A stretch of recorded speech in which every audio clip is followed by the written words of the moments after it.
Help support the show by joining the Patreon or becoming a YouTube member. Also, hit that like button and subscribe if you want more Browns-focused content.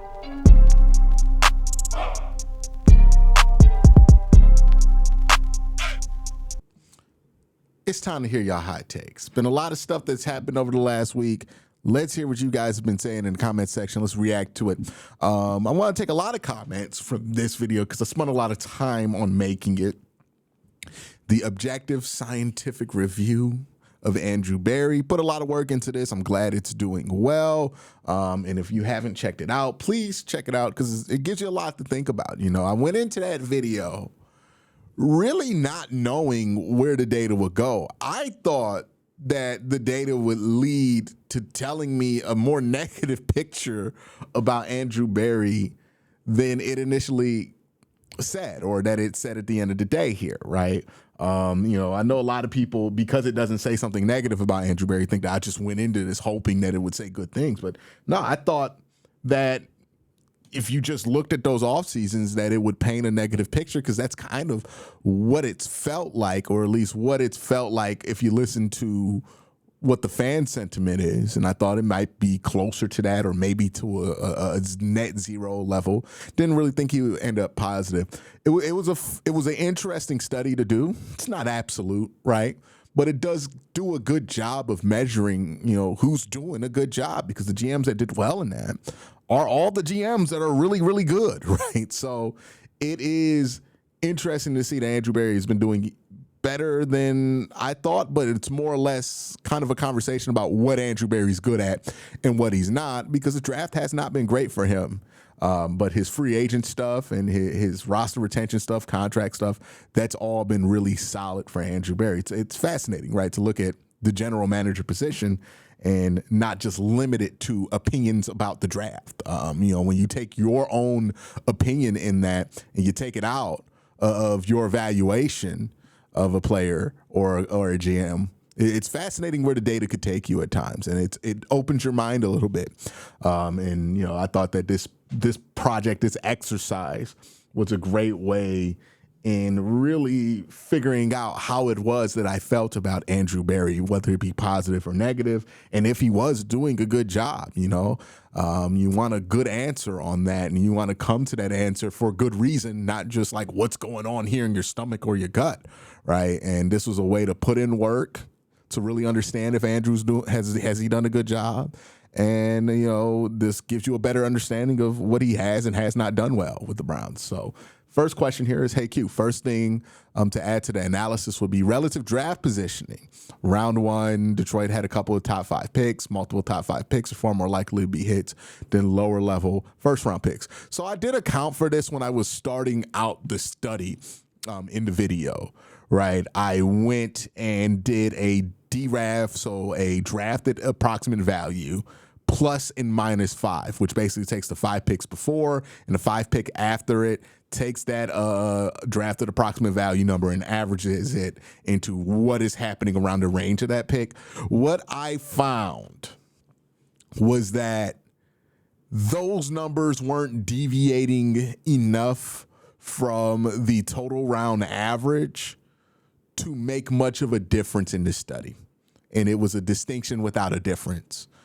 You would think that it would have more of an impact, but really what happens is that a lot of teams miss in the top 5, a lot of teams hit in the top 5, and the same thing happens in the first round in total. A lot of teams miss, a lot of teams hit. Some teams hit big, some teams hit small, some teams miss big, some teams miss small, and that amount of data averages each other out to the point to where you get a similar result no matter what round you're picking, right? The expectation should be similar. So that's why I ended up just sticking with the round drafted approximate value number, because the plus and minus 5 numbers weren't really deviating. And to get those numbers to deviate, you would have to do things that would heavily dilute the sample. Like, let's say you just reduce the number, instead of it being plus and minus 5, you're saying, okay, we're going to go plus 3 and minus 2, right? Or plus 3 and minus 3. Then you get into a situation where if a team hits on a quarterback that year, it completely swings the average approximate value of whatever pick you have. So it can make somebody like Tristan Wirfs appear to be a bust because you overvalued the range thing. It was just better to go with the larger sample. And in general, when you're working with a number like approximate value, it's better to just work with the more numbers as possible than try to really razor in, because it's not an it's funny, it's ironic, but it's not a precise stat. Right? What it is a stat that's really good at giving you a picture over a large set of numbers, which is why I wanted to make sure that I wasn't just looking at one offseason for Andrew Berry, right? I was looking at 4 off seasons for Andrew Berry. That I wasn't just comparing him to 2 or 3 other GMs. I was comparing him to 8 other GMs and over those same 4 off seasons. So that's where approximate value is stronger. It's just the more numbers, the better. That's why I went with that. And I found that trying to get it dialed into what pick was where and what the value of that pick is ended up being a proposition that wouldn't be very accurate or useful for the amount of work that would have to go into it. And that was actually more useful to just use the round average drafted approximate value numbers. So appreciate that, Andy. But that's why I went that direction. Anti-validation says John Dorsey is the senior personnel executive for the Lions. He's making their draft picks. The Browns are idiots. Yeah, I see this take a lot, that people think that like John Dorsey is making the Lions draft picks. He's helping the Lions, but he's not making the selections for the Detroit Lions. And I think a conversation needs to be had about John Dorsey, because I think we're not really talking about the full picture here. John Dorsey is a really good scout. You can't take that away from him. He's a really good scout. He has done great work. He can claim multiple great players in the NFL, whether it be Tyreek Hill, right? He's the guy who was in the front office for that. Patrick Mahomes, which does seem like it was dicey whether that was a John Dorsey endorsed thing. It seemed like it was more of a Andy Reid endorsed thing. But either way, right, John Dorsey has a really good track record of doing good things as a scout in the draft. And I think that is what John Dorsey is good at. He's a really good scout. But like we mentioned in the question before, being a general manager is not just being a scout, right? And I think John Dorsey is the front office equivalent to a really good defensive coordinator that doesn't need to be a head coach, right? He is Jim Schwartz. He is Vic Fangio. He is that really good defensive coordinator that fails when he's a head coach, because he's really good at being a defensive coordinator. He really understands that. He's really good at the nuts and bolts in that work. The same way that John Dorsey is really good at being a scout in the nuts and bolts of scouting. But what John Dorsey stinks at is all the other stuff it takes to be a general manager. He's not great at roster management. His people management skills are historically bad. That's been well noted, right? He got kicked out of the Kansas City Chiefs.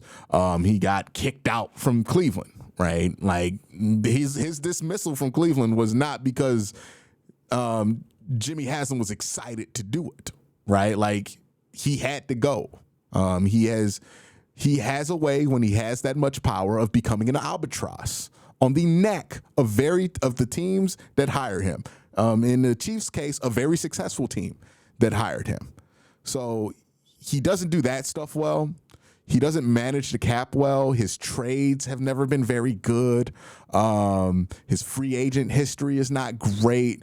And his ability to retain his players because of his poor cap management is not good either, right? So you ultimately have a guy who could bring in a lot of talent, but if he's in charge of the whole show, he's not going to be able to retain that talent. He's not going to be able to manage that talent from a salary cap perspective.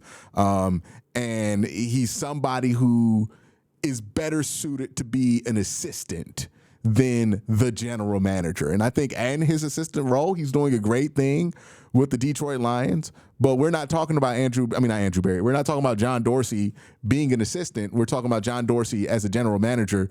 And I think not enough is talked about how bad of a general manager, if you look at the total job, John Dorsey was in Cleveland. He was not very good. He was chief in the movement to hire Freddie Kitchens, which is one of the worst head coaching hires the Cleveland Browns have made since coming back in expansion. He was the guy who lobbied for Baker Mayfield over guys like Josh Allen and Lamar Jackson, right? Like, again, he's a good scout, but there's limitations to that. He made some good selections, Nick Chubb, Denzel Ward, absolutely, but he also made some bad selections over time as well, right? Like the Austin Corbett one. The Browns didn't even get one starting season out of him before he shipped him off.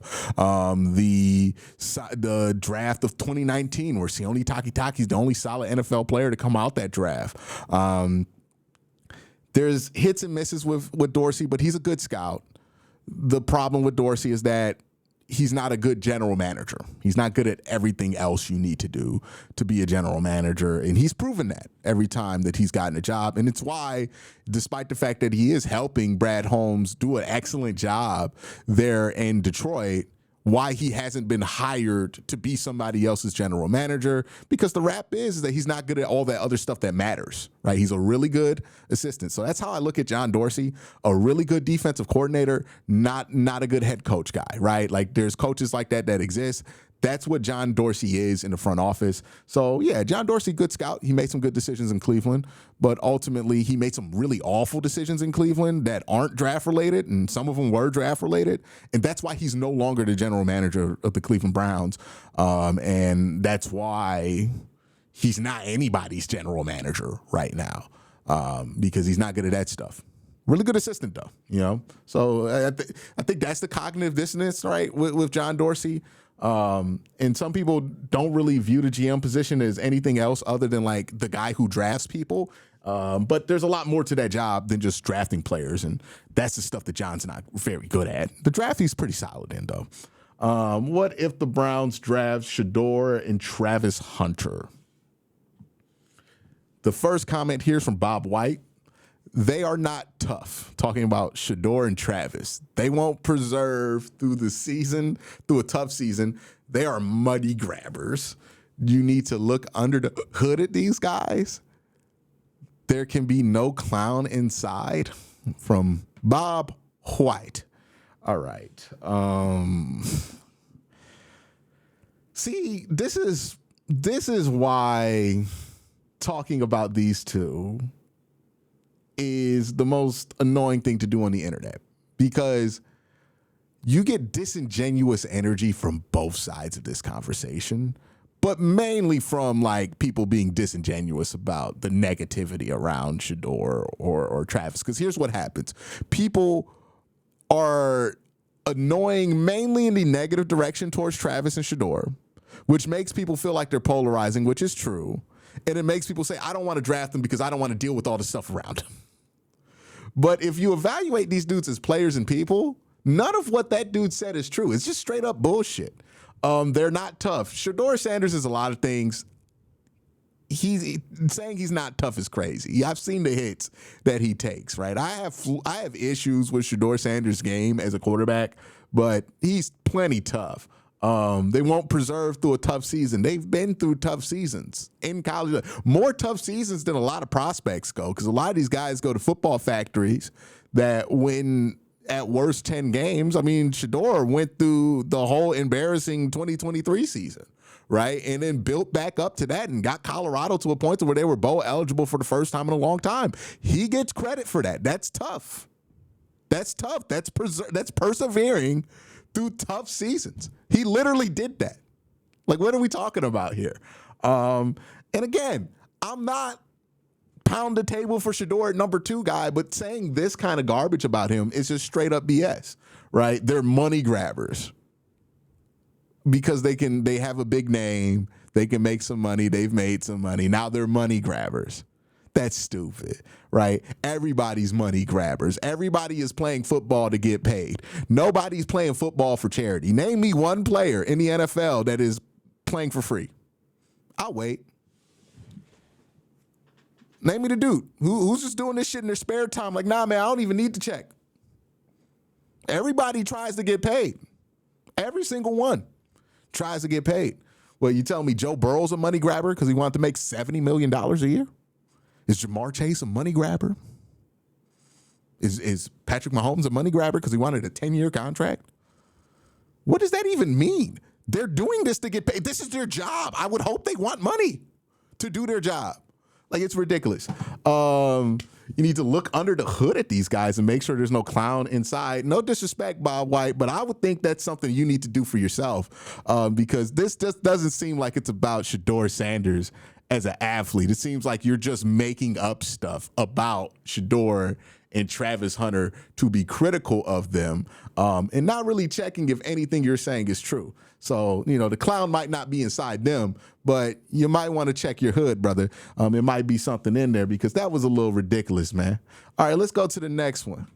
Like, again, you don't have to think Shedeur is like a top prospect to not say this kind of garbage about him. You can just say, I don't like Shedeur. I don't want to draft him at number 2. I don't think his game can translate to the NFL. You can have an actual opinion about these two and not want to take them at 2, and that's fine. But when your opinion is just stuff like that, it's not rooted in football. Trent says this: I like the comp of Shedeur to Geno, but I think another angle to look at his ceiling is as a right-handed Tua. Incredibly accurate, but not the most powerful or dynamic arm in the world. Good decision maker, good at situational football, and a guy that you can win with. Plus, he'll give you a couple of games a year where you will win because of them. Yeah, I can see it. I think of Tua and Geno as two sides of a similar coin, so it wouldn't be that far of a difference for me. And I think that's why I'm more for Shedeur going at 26, because keep in mind, we're saying that the ceiling for Shedeur is Geno, is Tua. Tua got drafted as high as Tua got drafted because the ceiling for Tua coming out was not what Tua is today, right? Like, that's not his ceiling that he hit. But if your ceiling is this version of Tua that exists, then that's a late first-round pick, and you're fine with taking a guy like that in the late first round, hoping that he does turn into that. But, yeah, I think that's a fine ceiling for him. But it's important to remember, just because a player has a ceiling don't mean they hit it. And oftentimes, players don't hit their ceilings. Most of the time, players don't hit their ceilings.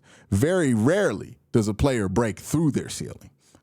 So, yeah, Tua's his ceiling, but keep in mind, you're not going to draft him where you drafted Tua, because Tua today is not what Tua's ceiling was coming out in college. We thought he'd be much better than this coming out of Alabama. We wouldn't have expected that Jalen Hurts would have surpassed him, given that he was much better than Jalen Hurts in college. So keep that in mind, right, when we talk about what ceilings are for players. Just because a player has a ceiling at a certain level does not mean they hit it. And we can't have the conversation assuming that they're going to hit their ceiling, or put in the draft pick assuming that somebody's going to hit their ceiling, when that's very often not the case. Pat says, how high are you on why are you not higher on Cam Scatterboo? He's the second coming of Peyton Hillis. That is an insult to Cam Scatterboo to compare him to Peyton Hillis, because Peyton Hillis was good for like 1 year and then he sucked for the rest. No, Cam Scatterboo's much better than Peyton Hillis. I'm not low on Cam Scatterboo. I'm just not over the moon with Cam. I think there are guys who are better fits at better spots at the draft for a running back than Cam Scatterboo is for the Cleveland Browns. I don't think Cam's going to be a wide zone guy in the NFL. I think he's more of a gap scheme guy. He's a 3-down guy, but he doesn't really block that much. So I think there are better fits at better positions. Like, if you're asking me, Travion's a better fit, DJ Giddens a better fit, Caleb Johnson a better fit. That doesn't mean that I think they're better players than Cam. I think Cam is incredible to watch as a player, and I think somewhere like Pittsburgh or Arizona will do very well with him.